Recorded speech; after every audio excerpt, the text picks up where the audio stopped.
IMF की हालिया country report के मुताबिक पाकिस्तान की ऑटो सेक्टर को सख्त तिजारती रुकावटों का सामना है, जिसकी वजह से मुल्क की मईशत में मुश्किलात पैदा हो रही हैं।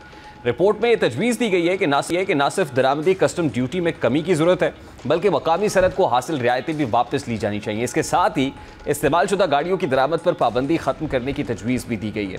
अब IMF का दावा है कि ये तमाम इक़दामात पाकिस्तान की ऑटो सेक्टर की बहाली और मईशत की बेहतरी के लिए अहम है। अब सबसे पहले बात कर लेते हैं कि IMF की जानिब से पुरानी गाड़ियों पर टैरिफ कम करने की तजवीज़ के पीछे क्या वजूहात हैं। तो इसकी पहली वजह मार्केट में पैदा करना है।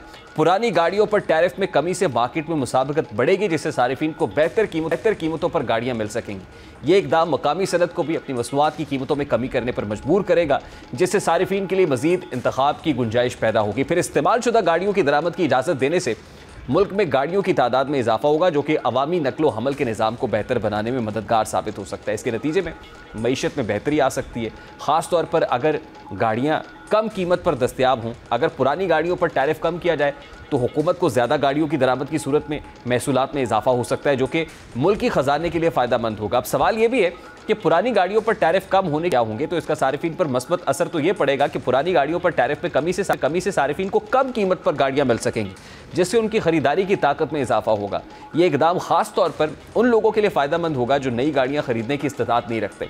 अब पुरानी गाड़ियों की दरामद की इजाज़त देने से सारिफिन को फ़ायदा तो होगा, लेकिन इसका मनफी असर मकामी ऑटो सनत पर भी पड़ सकता है। पुरानी गाड़ियों पर टैरिफ कम होने से मकामी सनत को सख्त मुकाबले का सामना करना पड़ेगा, जिससे मुमकिना तौर पर मुलाजमतों के साथ पैदावार में कमी वाक़ हो सकती है। अगर मकामी सनत अपनी मसनूआत की कीमतों में कमी करने में नाकाम रहती है तो ये माशी अदम इस्तेहकाम का बाइस बन सकता है।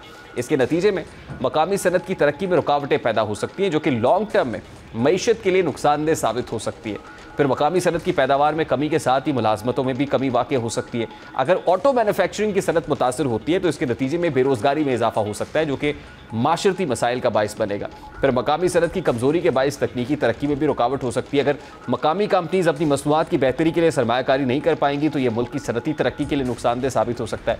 अब IMF की कंट्री रिपोर्ट में तजवीज़ करदा इक़दामात ख़ास तौर पर पुरानी गाड़ियों पर टैरिफ में कमी पाकिस्तान के ऑटो सेक्टर के लिए एक दो धारी तलवार की हैसियत रखते हैं। गो के इक़दामात सारिफिन के लिए जो है फ़वाइद फराम कर सकते हैं, लेकिन इनके असरात मकामी सनत पर मनफी भी हो सकते हैं। हुकूमत को चाहिए कि वो इन इक़दामात के साथ साथ मकामी सनत की हिमायत के लिए भी हिकमत अमली तैयार करे, ताकि मईशत में तवाज़ुन बरकरार रखा जा सके। इसके अलावा ये ज़रूरी है कि हुकूमत मकामी सनत की तरक्की के लिए जदीद टेक्नोलॉजी और सरमायाकारी दे, ताकि वो आलमी मार्केट में मुसाबकती फ़ज़ा बरकरार रख सके, कंपेटिटिव भी हों जो प्रोडक्ट्स हम बनाएँ।